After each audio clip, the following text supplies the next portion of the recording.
नमस्कार मंडळी, मी आज तुमच्यासोबत शेअर करणार आहे मी शेवयाची खीर कशी बनवणार आहे त्याची रेसिपी। त्यासाठी मी एका प्लेटमध्ये शेवया थोडं घेतलेलं आहे आणि एका वाटीमध्ये दूध थोडंसं घेतलेलं आहे, थोडंसं पाणी आणि थोडंसं गूळ आणि हे ड्रायफ्रूट मी बारीक करून घेतलेलं आहे, थोडंसं काजू आहे आणि बदाम आहे। आता इकडे मी गॅसवर कढई ठेवलेली आहे, कढई गरम होण्यासाठी।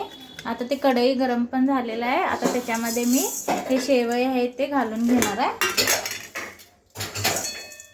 आणि त्याला मी 2 मिनिटं चमच्याने हलवून भाजून घेणार आहे व्यवस्थित, जरा लालसर होईपर्यंत तूप घालून। बघू शकता मी असं तूप घातलेलं आहे।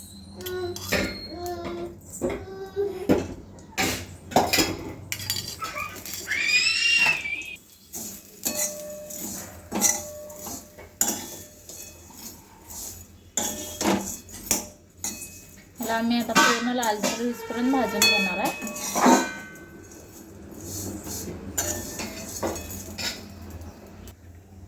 आणि आज महावीर जयंती आहे म्हणून मी स्पेशली शेवयाची खीर बनवत आहे।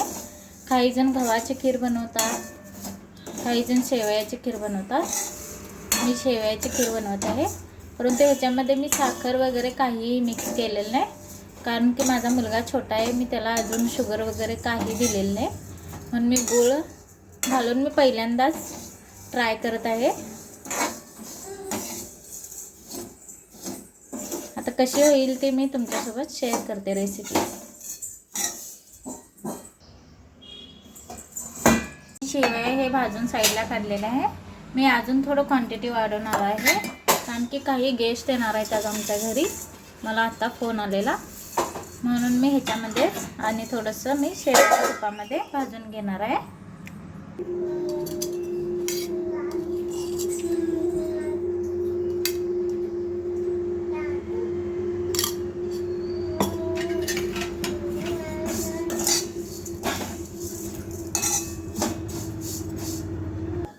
आता हे भाजून घेतलेलं आहे। आता दुसरं मी ह्याच्यामध्ये मिक्स करून घेणार आहे। आता ह्याच्यामध्ये मी मध्ये तूप घालून काजू आणि बदाम भाजून घेणार आहे।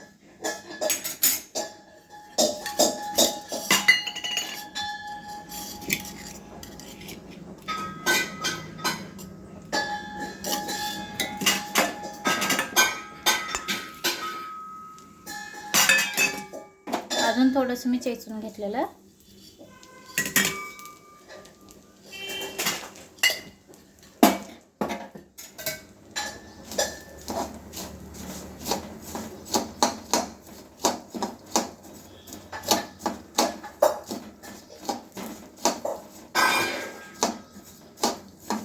ह्याला शेवया भाजायच्या आधी तुपात जरी भाजलं तरी चालतंय।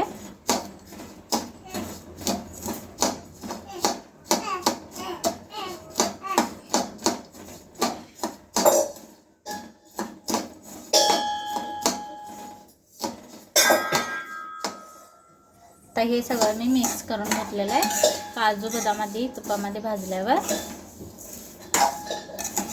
आता ह्याच्यामध्ये मी थोडंसं गरम पाणी वापरणार आहे। दूध जर कमी असेल तर मी पाणी जरी थोडं घातलं तरी चालतं।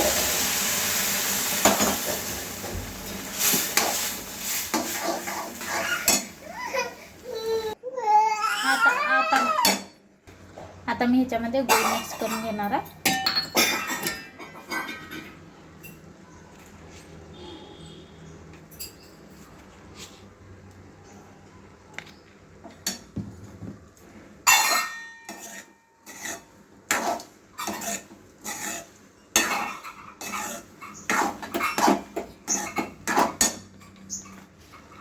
अजून थोडंसं घालणार आहे।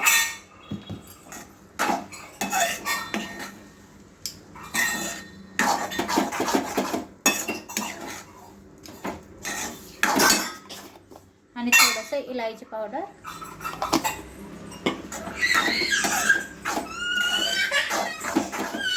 आता ह्याच्यामध्ये मी दूध मिक्स करून घेणार आहे।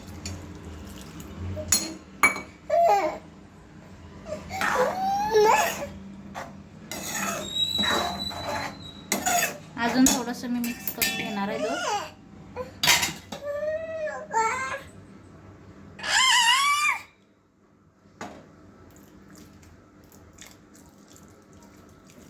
दुधावरची जरा शाई जरी घातली तरी छान मस्त टेस्ट लागते.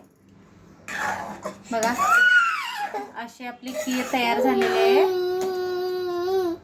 मस्तपैकी सुगंध वास सुटलेला आहे छान असा. बघा अशी आपली खीर तयार झालेली आहे. हा जर व्हिडिओ आवडला असेल तर लाईक आणि सबस्क्राईब करा. थँक्यू.